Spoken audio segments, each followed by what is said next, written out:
अस्सलाम वालेकुम सामाइन। रेडियो पाकिस्तान हैदराबाद जे उस्ताद न्याज़ हुसैन स्टूडियो में प्रोग्राम संगीत माला सां गॾु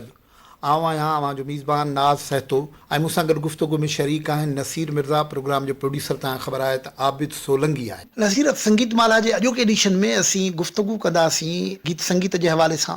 पर कोई अॼोके प्रोग्राम जो रंग थोरो मुख़्तलिफ़ हूंदो। अॼु असीं ॻाल्हि ॿोल घणे भाङे उन्हनि फ़नकारनि बाबति कंदासीं, उन्हनि गुलूकारनि बाबति कंदासीं जेके यकतारे पुट आहिनि। ॻायो आहे यकतारे ते न। मिसाल तौरु असां जेकॾहिं उहो त यकतारे पुटनि जी शुरूआति में जे वञिजे त सिंध में त दरगाह यकतारे जी हिकिड़ी वरी रिवायत आहे। हर इलाइक़े में पंहिंजा एतिरा यकतारा पुट आहिनि जेके माण्हुनि वटि वॾा दास्तान आहिनि, पर जेकी शयूं रिकॉर्ड थी सघियूं आहिनि असां वटि उन्हनि में जेके नुमाया नाला आहिनि, अॼु दिलि चवे थी त हिकिड़े अहिड़े नुमाया आवाज़ सां प्रोग्राम जी शुरूआति कजे जंहिंजो आवाज़ में हिकिड़ो ॾहकाव बि हुयो ऐं हुस्न बि हुयो। फ़क़ीर अब्दुल गफ़ूर साहब। तव्हां सही नाले सही तरफ़ हलिया विया। ऐं यकतारे पुटा जीअं त सदारंगी गायकीअ जो त पाण वटि सिंध में जेका मौसीक़ी आहे होॾां त असीं जेकॾहिं थोरो पंहिंजे परॾेह मुल्क ॾांहुं हलूं त पोइ असांजे निज़ामुद्दीन औलिया सरकार जो, छाकाणि त उहो कवालीअ जो जेको कवाली आहे जंहिंमें हारमोनियम आहे, तबलो आहे, सितार आहे, पोइ वरी बुंदू ख़ान ख़ानदान आहे, दहलवी ख़ानदान जंहिं वटि सारंगी आहे, त उन्हनि वटि त ॾाढा रिच साज़ हुया। पर असां वटि सिंध में ज़ाहिर त बोड़ींडो हो, पोइ वरी ढोलक या घड़ो नगारो, पर जेको दरगाह ते या दरगाही ख़ानकाही रंग आहे उन में त वरी असांजे फ़ुक़रा गेड़ू वेस अख़्तियार कयो आहे। ऐं गॾोगॾु होॾां त शाह लतीफ़ वटि तव्हां ॾिसो त दमपूरो आहे जंहिंमें रिदम बि आहे त तार बि आहे, तार ऐं रिदम हिकिड़े ई हंध ते मौजूदु आहिनि। पर हेॾां वरी जॾहिं असीं दरगाहनि में ॾिसूं था त हिननि यकतारे सां गॾु चपड़ी रखी आहे ऐं पोइ ढोलक जेका कलवाड़े वारी सूफ़ी गायकी आहे जंहिंमें साॻियो कवालीअ वारो रंग आहे, तंहिंमें झूमण बि आहे ऐं हाल बि अचणु आहे। त उनजो जेको सची पुछो त सिंध में जेका असां तारीख़ पढ़ी आहे त फ़क़ीर ईसा जेको आहे जंहिंजी तस्वीरूं बि रेडियो पाकिस्तान जे लॉबी में मौजूदु आहिनि, ऐं मखदूम साईं तालिबुल मौला जे हवेलीअ जो या उन ख़ानदान जो सरवरी ख़ानदान सां वाबस्ता। उनखां पोइ वरी सचल साईंअ जे दरगाह सां वाबस्ता साईं मोहम्मद बख्श कोजी साहिब जिन जे ख़ानवादे जो ख़िदमत गुज़ार जेको टांगो हलाए ऐं पोइ पंहिंजो रोज़गार करे ऐं माचिस ते जेको रिदम ॾेई ॻाए, बिलाख़र उहो बि रेडियो पाकिस्तान हैदराबाद तां 55-56 खां पोइ मुतारफ़ थियो। ऐं ख़्वाजा इमदाद साहिबु चवनि था त पहिरियों दफ़ो जेको आहे ज़मा शाह जा कलाम ऐं धमाल असांखे जेकॾहिं रेडियो मीडिया में इंट्रोड्यूस कराई हुई त पोइ उहा फ़क़ीर अब्दुल गफ़ूर कराई। बसि तव्हां ज़मा शाह जो ज़िक्र कयो आहे, फ़क़ीर अब्दुल गफ़ूर जिन शाइरनि खे ॻायो आहे, उन्हनि ज़मा शाह जी काफ़ी कलाम वॾो आहे। उनजी हिकिड़ी काफ़ी आहे उहा ॿुधूं था फ़क़ीर अब्दुल गफ़ूर जे आवाज़ में, कमाल जी काफ़ी आहे। नसीर अबाणा अलाए छो वेठा छो विसारे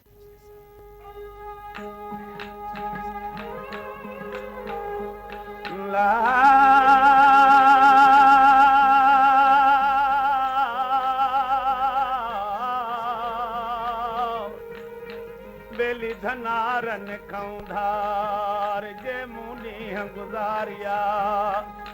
थे क़यामत जहड़ा मासूमरा सरदार अल्लाह करे ओ दिड़ा सचल मन संघार तवे ही करियूं ॻाल्हियूं हींअरे जूं हिकु वार भलो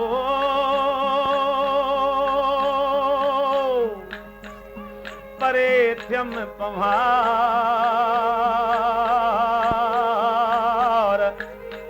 ऐं ॼाण डोरा पाकिन के अबाणा लाजे वेता छो विसारे, अबाणा लाजे वेता छो विसारे, पवारने के पल पले पवारने के पल पल संग मुसारे संग मुसारे बाणा यला के वेता जो विसारे, बाणा यला के वेता जो विसारे।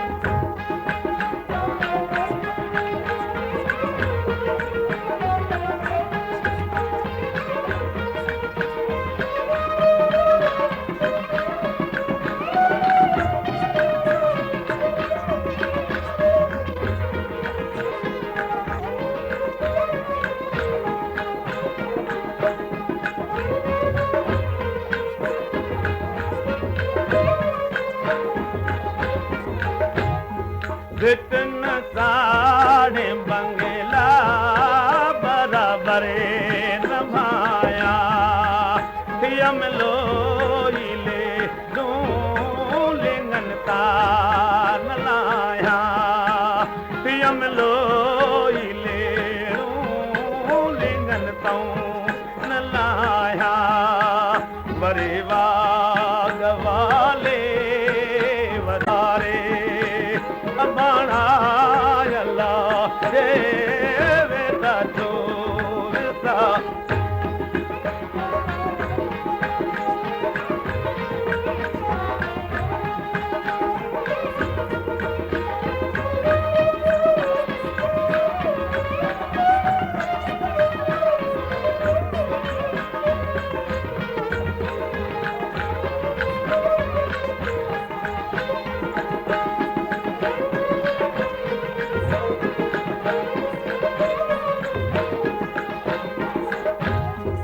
उमर दे इजाजत आया मायुदा पे वञा मुल्क मोटे पलर जे किया थे विछोड़ो वेड़ी चले विछोड़ो वेड़ी चले मियां मुखे मारे मियां मुखे मारे बाणा अल्ला के वेता जो निसारे बाणा अल्ला के वेता जो फ़कीर अब्दुल गफ़ूर बि वरी असीं जंहिं स्टूडियो में अॼु ख़ुशनसीबी सां पंहिंजे प्रोड्यूसर आबिद सोलंकी साहब सां गॾु वेठा आहियूं ही माशाल्लाह नई टही आहे जंहिंखे तमामु सुठो हारमोनियम वॼाइणु अचे थो ऐं जंहिंखे पियानो ते बि जॾहिं हथु रखे थो इहा बि हुनखे दस्तरस आहे वॾी ॻाल्हि त हू ख़ुशनसीब आहे त हुनजो बाबा जेको आहे शाहनवाज़ सोलंकी साहब हुनजो चाचो ग़ुलाम मुर्तज़ा सोलंकी साहब जेके रेडियो पाकिस्तान जे डायरेक्टर जनरल बि रहिया त मतिलबु मौसीक़ी हुनजे रग रग में आहे पर असां ज़िक्र पियो कयो फ़कीर अब्दुल गफ़ूर जो त फ़कीर अब्दुल गफ़ूर खे मूं नाज़ केतिरा ई दफ़ा हिते रिकॉर्ड कयो हुनजो आवाज़ में वाइब्रेशन हूंदी हुई ऐं अॻे में ॿुधाए चुको आहियां त तव्हां जेकॾहिं 15-20 मिंट जेकॾहिं इहो ई मुसलसल आवाज़ ॿुधो त तव्हांखे लॻंदो ही भितियूं ऐं तव्हांजो दिमाग़ सभु लुॾनि पिया त एतिरियूं 12 अहिड़ियूं रिकॉर्डिंग्स आहिनि जिन में ख़ासि तरह सां केॾारे जी अधु मुने कलाक जी जेका रिकॉर्डिंग आहे उहा जॾहिं करे उथियुसि त उन में एॾो त हुनजे आवाज़ जी वाइब्रेशन मुंहिंजे दिमाग़ में रही एतिरी देरि जो ऐं ख़ुदि बि भितियूं ऐं दरवाज़ा झले झले सम्झो त ॿाहिरि निकितो आहियां त एॾो हिकिड़ो हुन आवाज़ जो मौजूज़ो जेको आउं विसारे नथो सघां नसीर वरी उन ई दौर में ॾिसो हिकिड़ा ॿिया थोरा पोइ पर ॿिया हिकिड़ा यकता रिपोर्टर अहिड़ा आया जिन जे आवाज़ में कमाल जो इज्ज़ ऐं इनकसारी आहे ॾाढी नरमी आहे फ़कीर अमीर बख़्श साहब जो उन्हनि में आहिनि न वरी फ़कीर अमीर बख़्श जहिड़ो ख़ूबसूरत यकता रिपोर्टर नाज़ असां न ॾिठो अलाह साईं हुनखे त ॾिनी वजाहत दया फ़कीर अब्दुल गफ़ूर खे उहो त जॾो कदावर हो ऐं जहिड़ियूं हुनजूं अखियूं गुलाल ऐं हुनजो ॻाल्हाइणु पर ओतिरी निमरता निमाणाई हुस्न सफ़ाई कपिड़ा पंहिंजो सिंगार जी जीअं न हिकिड़ो जीअं को घोड़ो ईअं मैदान जंग ॾांहुं निकिरे अहिड़ी तरीक़े सां मूंखे फ़कीर अमीर बख़्श नज़र आयो ऐं मिठो आवाज़ु हुन सचल साईं खे ॻायो रखियल शाह खे ॻायो कमाल ॻायो हू ॻाईंदो जेका हुया पंहिंजे दिलि जे हुज़ूर सां ॻाईंदा हुया हुनजी ज़रूरत न हुई हू को घणो कमर्शियल न हुया ज़मींदार माण्हू हुया जीअं तव्हां ॿुधायो न सचल साईं जूं बि अहिड़ो कलाम हू ॻाए आया जेको आम तौर ते न पिए ॻायो मिसाल तौरु हुननि जी सचल साईं जी काफ़ी ॻाई आहे उहा बि पंहिंजे लेखे पाण जो वटि पाण आहे बद में उहा मुख़्तलिफ़ आर्टिस्टनि बि ॻाई आहे सुन बात बिरेदी कई सुभान अल्लाह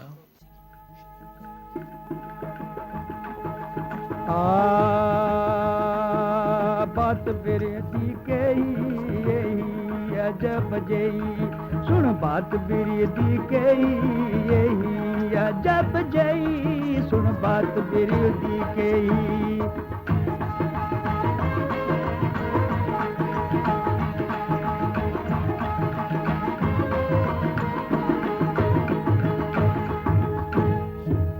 मिल मशूका मसलत की ती सुरहा मेट मलेसू मिल मशूका मसलत की ती सुरहा मेट मलेसू सुरहा मेट मल कर आशिक शाह दराहत ने सू शाह दराहत ने आशिक पूंधू क्या नाल धुवेसू तू प्या नाल धो आशिक तू लहरियां विच लुड़ेसू लहरियां विच लुढ़ा आशिक तू गोते खूब देवेसू गोते खूब दे आशिक तू लत दे चाबुड़ेसू गोते खूब दे आशिक तू लत दे चाबुड़ेसू बुढ़ण कनू जॾा ॿार आया ॻाल्हि करे सी केही अजब जेई बात बिरे दी केही अजब जेई सुन बात बिरे दी केही अजब जेई सुन बात बिरे दी केही अजब जेई सुन बात बिरे दी केही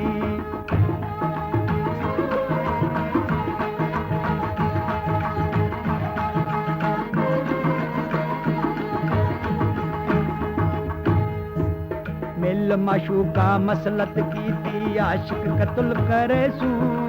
मिल मशूका मसलत की थी आशिक कत्ल करेसू बिस्मिल्लाह दे नाल तहीं तू तकबीर गतेसू बिस्मिल्लाह दे नाल तहीं तू चा तकबीर गतेसू तकबीर घत आशिक दी खलड़ी खूब खलेसू खलड़ी खूब खल आशिक तू बूटियां बूट करेसू बूटियां बूट कर आशिक तू कुट कबाब करेसू बूटा बूट कर आशिक तू कुट कबाब करेसू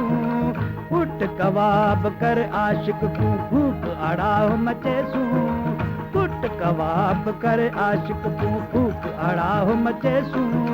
अड़ाह मचे आशिक तू शीखां दुर्स जड़ेसू शीखां दुर्स जड़ेसू ओहो जथी क्या जरा पुरजा जान जिगिर विच पेई अजब जेई ओहो जथी क्या जरा पुरजा जान जिगिर विच पेई अजब जेई बात बिरी दी केई सुन बात बिरी दी सुन बात बिरह दी के ही ऐं सम्झां थो त असांजी बहितरीनु सिंधी जेके काफ़ियूं आहिनि जेकॾहिं 10 खनि काफ़ियूं बहितरीनु उन्हनि जो इंतिख़ाबु कजे त क्लासिकल नीम क्लासिकल दौर जूं त उन्हनि में इन काफ़िए जो इंतिहाई वॾो अंदाज़ आहे ऐं मूं जेको हुन जी तस्वीर में ॾिठो आहे या वॾनि खां ॿुधो आहे त हिकिड़ा ओकड़ू थी वेहंदा आहिनि ॻाइण वक़्तु जॾहिं स्टेज ते वेहंदा आहिनि हिकिड़ा भी ॻाईंदा आहिनि ईअं खुली तरह सां ॻाईंदा हिकिड़ा आहिनि वरी पलथी हणी पलथी मारे ॻाईंदा आहिनि तव्हां सही चयो त फ़क़ीर अमीर बख़्श जो जेको स्टाइल हूंदो हो पलथी मारे या पलथी हणी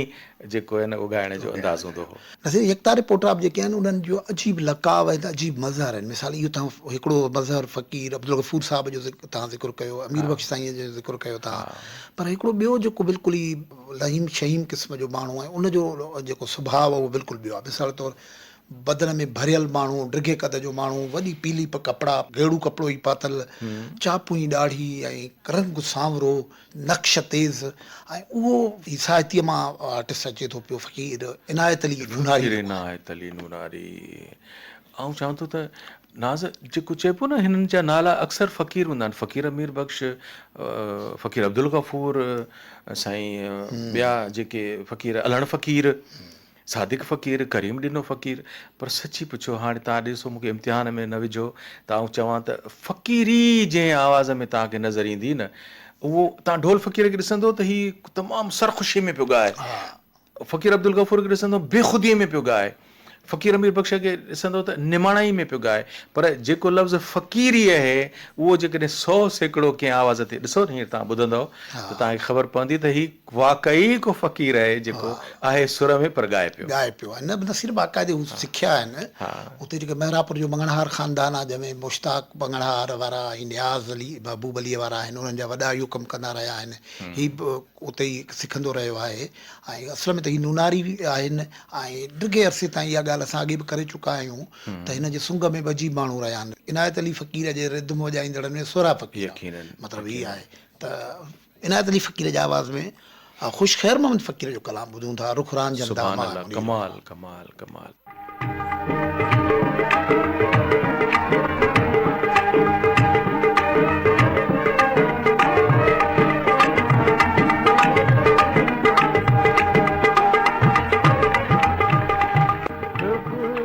रुखरान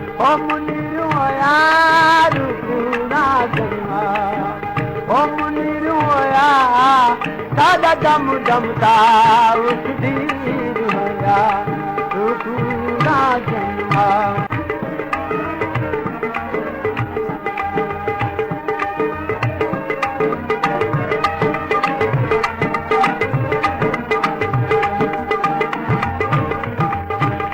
सारा जुदी सुल्तान आया तेरे शानों वदे फुरकान आया सारा जुदी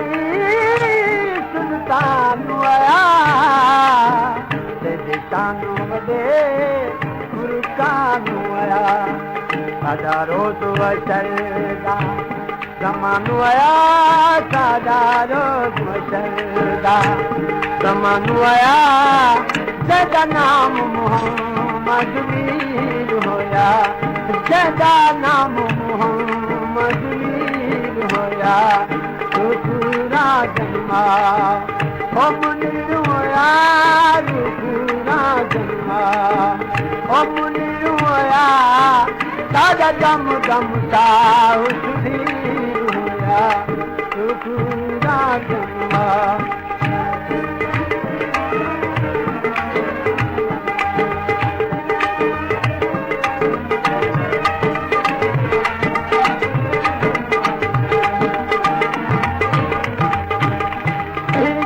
कुपराज में था कुठीवा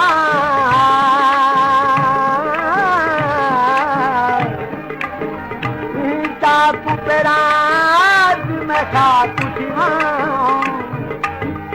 या खाते चुमा हुस्ना कुठीवा कुपराज में था कुठीवा या खाते चुमा खुशना कुठीवा बिच मस्ती दे मुश्ताक कुठीवा बिच मस्ती दे मुश्ताक कुठीवा जदा बिरहबाला बेनदीर होया जदा बिरहबाला बेनदीर होया नाज़ सां जीअं सवेल चयो पिए त जेके 8-10-12 हसीन काफ़ियूं असां सिंधीअ जूं जेकॾहिं केरु मूंखे चूंड करण लाइ चवे या मूं जेको हम ख़्याल खे चए त उन्हनि में हिकिड़ो त रुख़ रांझनि मां मुनीर हुया बि असांजे हसीन जेको छा चइजे त ख़ुशि ख़ैर मोहम्मद जंहिंजो कलाम खे असांजे तनवीर अब्बासी साहब जहिड़े तमामु शाहकार अंदाज़ में सिंधी अदब बोर्ड लाइ सहेड़े जेकॾहिं को फ़क़ीर अमीर बख़्श कलाम पढ़णु चाहे त सिंधी अदबी बोर्ड जे तरफ़ां इहो किताबु शायदि थियल उहो पढ़ी सघे थो त फ़क़ीर अमीर बख़्श जे बि ज़िंदगीअ ते कुझु न कुझु लिखियल आहे फ़क़ीर अब्दुल गफ़ूर ते कुझु लिखियल आहे अहिड़ी तरह सां असांजे मोहम्मद यूसुफ़ ऐं अलन फ़क़ीर ते बि कुझु लिखियल आहे त आउं चाहियां थो त इनायत फ़क़ीर ते बि को अहिड़ो हुजे जेको लिखे आहे इनायत अली फ़क़ीर ते डॉक्टर अल्ताफ़ महबूब जोखे साहब काफ़ी थोरो लिखियो बि आहे काफ़ी त न आहे पर उन थोरो लिखियो आहे ऐं इनायत अली फ़क़ीर जे ख़ानदान में अक्सर माण्हू जर्नलिज़म ऐं ॿियनि शुबनि सां गॾियल आहिनि उन करे उन बाबति मवाद मौजूदु आहे हुनजा ऐं हिकिड़ी जेकी ताज़ा तरीन ॻाल्हि आहे त नियाज़ बंभरो असांजो नारे में दोस्त आहे जंहिं इनायत अली फ़क़ीर ते हिकिड़ी शानदार डॉक्यूमेंट्री बि कई आहे नसीर जंहिं वरी हाणे ताज़ो ताज़ो मिठू कच्छीअ ते बि हिकिड़ी डॉक्यूमेंट्री कई आहे न ॾिसो ई माण्हू असांजा मुख़्तलिफ़ हंधनि ते कमु कंदा रहनि था पिया बसि इनायत अली फ़क़ीर जो ज़िक्र कयूं था त तव्हां ज़िक्र कयो वरी उन विच में ढोल फ़क़ीर जो उनखे कीअं विसारियो ढोल फ़क़ीर बि मूं से ॾिठा मां अॼु इन ॾिठो पिरियुनि खे ढोल फ़क़ीर खे बि रिकॉर्ड करण जो मौक़ो मिलियो हुन सां मिलण जो मौक़ो मिलियो ऐं टंडो अलयार जी ज़ेब ज़ीनत जेकॾहिं को गायक रहियो त उहो असांजो ढोल फ़क़ीर ऐं उस्ताद मंज़ूर अली ख़ान जो जुमिलो छाकाणि त सभु चवनि था बुज़ुर्ग औलिया त सुठियूं ॻाल्हियूं रिपीट कंदा रहो त उहो उनजी हिकिड़ी ख़ैर बरकत आहे उहा ॿियनि ताईं पहुचंदी रहे त उस्ताद मंज़ूर अली ख़ान चवंदो त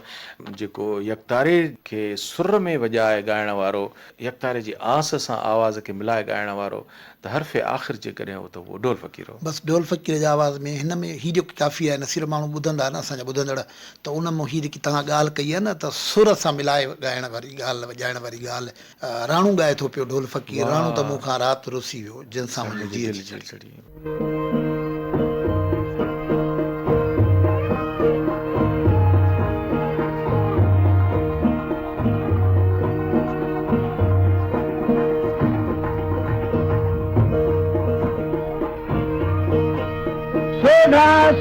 सुकायूं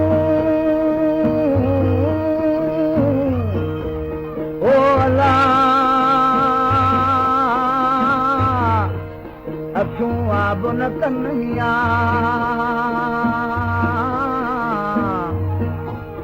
ओ राणे जे रिहाणे ला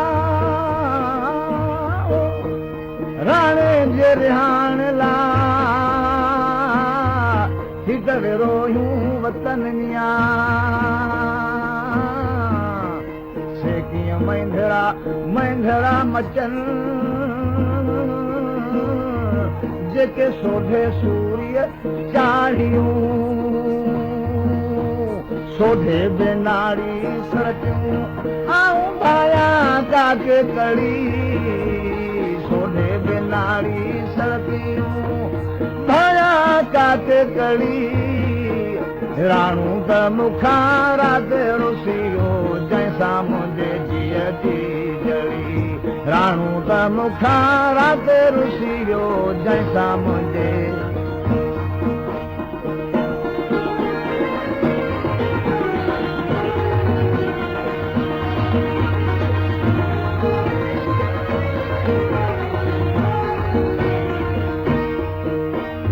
अल्लाह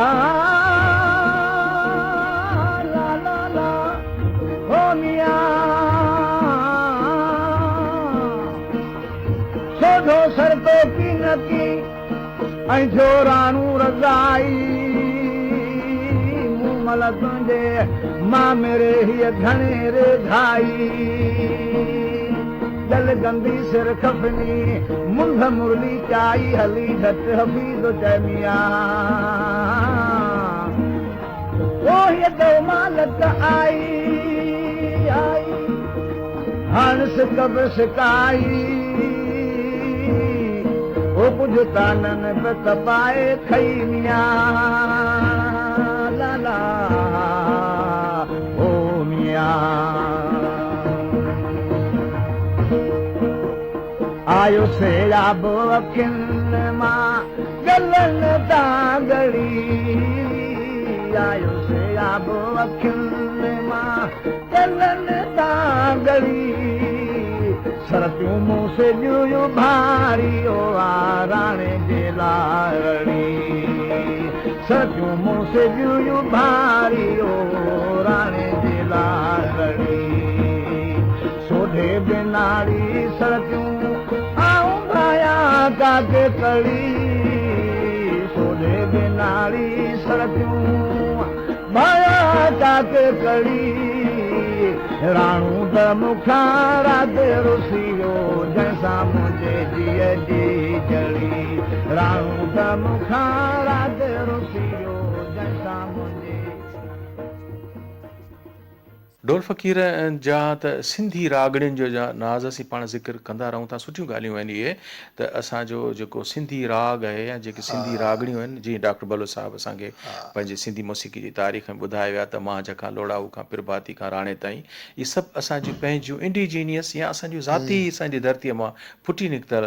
क़दीम रागड़ियूं आहिनि जेके वरी दरगाहुनि ते असांजे आस्थाननि ते अवतारनि ते राइज बि आहिनि जिन खे असीं सदारंगी गायकी जी सूरत में ॾिसंदा ऐं ॿुधंदा रहूं था। बिल्कुलु तव्हां सही पिया चओ ढोल फ़क़ीर कसरत सां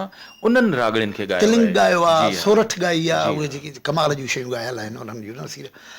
बसि वरी अॻिते हलूं था हिकिड़ो ॿी जेकी सिंध में बुनियादी तौर ते त इन ई क़िस्म जे गायकी जो मंगड़ार फ़क़ीरनि मां निकितो हू फ़नकार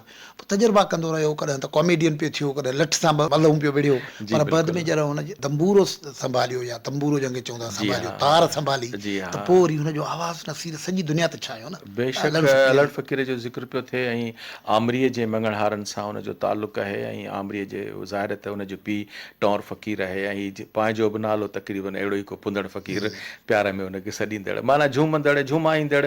दिलि जे बसि पोइ खिल भोग करण वारी ज़िंदगी गुज़ारींदड़ पर बिलाख़िर हुनखे जॾहिं सन जे साईं सां हुनजी रग़बत थी पढ़ियल लिखियल क्लास ऐं तबिके ऐं सालगिराहूं हीअ सभु फंक्शन आलीशान पोइ वरी शाह लतीफ़ जा मेला सिंध में हैदराबाद डॉक्टर बलो साहिबु जीअं हिकिड़ी जेकॾहिं डॉक्टर बलो साहिब जो ज़िक्र कजे त सची पची त वक़्तु कोन मिलंदो हुन हर पासे सिंध जी लोक मौसीक़ी लोक अदब रोक साज़कार उनखे मुतारफ़ कराइणु उनखे साम्हूं आणणु मज़ाहिया कॉन्फ्रेंसूं कोठाइणु त असल में 63-64 में जेका हैदराबाद में मज़ाहिया कॉन्फ्रेंस में उनखे थोरो ॻाइण जो मौक़ो मिलियो पोइ वरी शाह लतीफ़ जी दरगाह ते जॾहिं उहो वञी महीने जा महीना वेठो त पोइ उते असांजो सरकार साईं ग़ुलाम शाह, नूर मोहम्मद शाह, उते त हुन शाह जे राग सां जॾहिं रग़बत इख़्तियार कई त पोइ त हुनखे लोह खे पारस लॻो ऐं पोइ रेडियो पाकिस्तान तां आयल करियां कीअं ऐं बोली मुंहिंजी बांभड़ियाणी बोली मुंहिंजी ऐं बांभड़ियाणी ऐं नांगा निंड न कनि, अलाए अहिड़ी शयूं जॾहिं हुन पोइ त ॻायूं ख़ुदि त इन ई पोइ- रंग में जॾहिं हुन अयाज़ खे बि ॻायो त उहो जी बि हा, अजीब थी वियो। जी हा। बसि तव्हां ज़िक्र बि करे वरितो आहे त ॿोली मुंहिंजी बांभड़ियाणी अलन फ़क़ीर जे आवाज़ में भिटाईअ जी वाई ॿुधूं था। सुखन वारी सद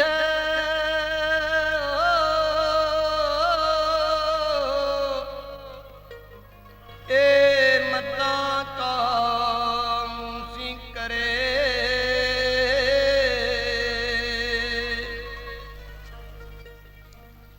अंदर जनीयत अला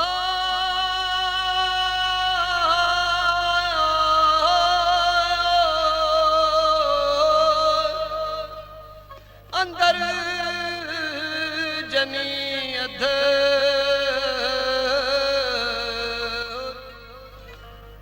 ओ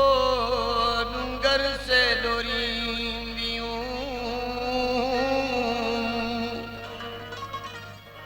अल्लाह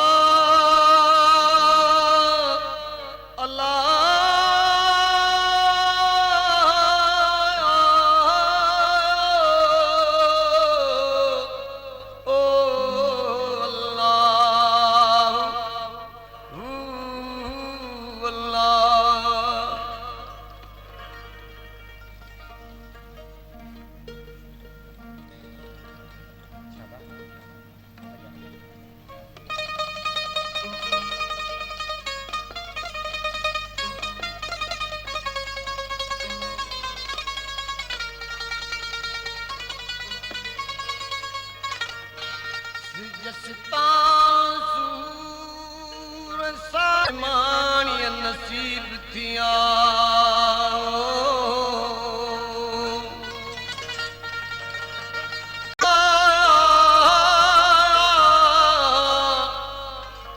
ओ बोली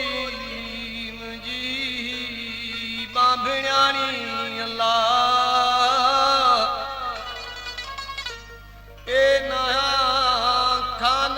खटियाणी अल्लाह बोली मुंहिंजी बोली मुंहिंजी हो नंढड़ी लाकू दुख ॾिठा अल्लाह नंढड़ी लाकू ओ दुख ॾिठा दुख ॾिठा जिंद सूरन में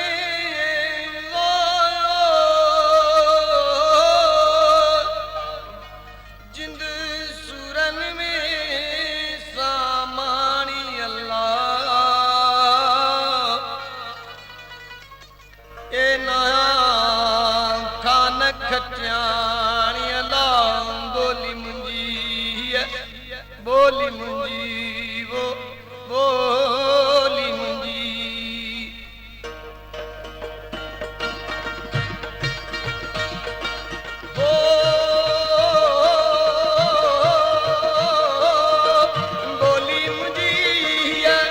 बोली मुंहिंजी अल्लाह ला बोली मुंहिंजी बांभड़ियाणी अल्लाह ए नया कान खटियाणी अल्लाह बोली मुंहिंजी अल्लाह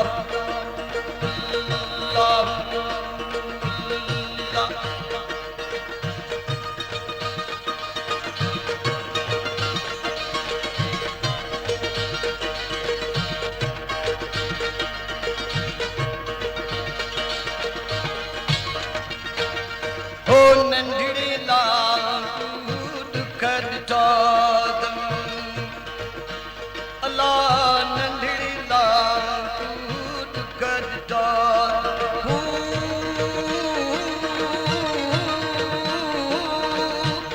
जिंद सूरन में अल्लाह ला सूरन में है सूरन में सामानी अल्लाह ए नया कान खटियाणी अल्लाह बोली मुंहिंजी बिटाईअ जे वाई सां गॾोगॾु तव्हां बिल्कुलु दुरुस्त चयो त उनजी शोहरत जेका आहे उहा शेख अयाज़ जी वाई टिड़ी पवंदा टारीअ ऐं इहो सफ़र तॾहिं थो शुरू थिए जॾहिं शेख अयाज़ साहिबु वाइस चांसलर आहिनि ग़ालिबन 1976 में जॾहिं पाण वाइस चांसलर थिया आहिनि त पोइ अलन फ़क़ीर खे हुननि ॾिसो त हुन वटि को सर्टिफिकेट का डिग्री कान्हे हुननि खे आर्टिस्ट ऑफ फैकल्टीअ जी 16 ग्रेड जी नौकिरी ॾिनी पर बिलाख़िर पोइ कुझु दोस्तनि जो ख़्यालु थियो त 16 ग्रेड जी नौकिरी जे लाइ का बि डिग्री हुजणु ज़रूरी आहे पर तॾहिं बि हुनखे सुखियो सताबो ज़िंदगी गुज़ारण जो मौक़ो मिलियो ऐं हुनखे घरु मिलियो हुन नौकिरी कई ॿार पढ़ाया माशाल्लाह फ़हीम अलण हाणे हुनजो ॾाढो सुठो नालो हुन कढे थो अब्दुल हमीद आख़ूंद ऐं मुमताज़ मिर्ज़ा साहिबु हुनजी हुन सां सरपरस्ती कई। वॾी सरपरस्ती कई ऐं सदा सुएता कापड़ी जे नाले सां पूरो हिकिड़ो किताबु आहे शानदार नसर में जेको मुमताज़ मिर्ज़ा साहिबु लिखियो आहे। मुमताज़ साहब लिखियो नसीर ज़िक्र जीअं असां कयो पई मेल आर्टिस्टनि जो त यकतारे ते थोरो ई सही पर तजुर्बो कयो आहे असांजे ख़वातीन आर्टिस्टनि बि ऐं पोइ हुनजो मुख़्तलिफ़ दौर रहिया आहिनि पर जेको अॻु में बि असां ज़िक्र करे चुका आहियूं त यकतारे जी जेकी हुरमत आहे जेकी इज़त आहे उहा ताज मस्तानीअ रखी आहे न। जी हा ताज पोइ वरी उनखे बि पंहिंजे कामिल उस्तादनि वठां हिकिड़ी ज़बरदस्त जेका सिखिया या तरबियत या रस्तो हुनजो आवाज़ु छाकाणि त फोक अंदाज़ जो आवाज़ु आहे बुनियादी तरह सां हुनजी वालदेन या हुनजी वालदाऊं सेवण में जिते रही हुई त उहे सभई सहरा पार्टियूं जीअं घरनि में हूंदो आहे त उन हिसाब सां जीअं असांजी अदी ज़ेबुनिसा या समीना कंवल जो बि तालुक़ु सहरा पार्टीअ वारे ख़ानदान सां जिन खे हाणे हुननि वरी नए रंग सां वरी सर पार्टी साम्हूं फार में आंदो ठाहियो आंदो आहे पोयनि ॾींहंनि में सचल सहरा ॻोठ में लाॾा तकरीब जेको थी आहे त प्रोग्राम उते थियो हिकिड़ी हुन में, पूरी पार्टीअ सां समीना जंहिंमें वई ख़ुदि आहे। अदी ज़ेबुनिसा जो पूरो ख़ानदान जंहिंमें हुनजी ॾोहिटियूं पोटियूं सभिनी हुननि वरी हिकिड़ो पंहिंजो माशाल्लाह ग्रुप ठाहियो आहे त अहिड़ी तरह सां असांजी ताज मस्तानी जंहिंजो मुख़्तियार नालो आहे त हू बि सहरा ॻाइण वारनि ख़ानदान में हो पर वरी हिन स्टेज परफॉर्मेंस सां वरी सिंधी टोपी पाइण ऐं वरी चपड़ी यकतारे सां त हिकिड़ी नई शइ हिकिड़ो इनोवेटिव फॉर्म लॻो म्यूज़िक जो त हुनजो पोइ वरी सितारो उनखे चमकणु लॻो। वरी उनखे तरमीम बि कंदी रही मिसाल तौरु पंहिंजे लकाब में लुक में जॾहिं टोपीअ बाबति राय अलॻि आई त इहो ख़वातीन खे पाइणु घुरिजे या न त पोइ हुन जेको ट्रेडिशनल वेस वॻो आहे उन सां गॾु जो यकतारे चपड़ीअ खे जी हा, कयो ऐं बिल्कुलु। टोपीअ खे माइनस जी कयो हा, जी हा। त ताज मस्तानीअ जे आवाज़ में भेनर मुंहिंजो ॿारो चो आयो ॿुधूं था।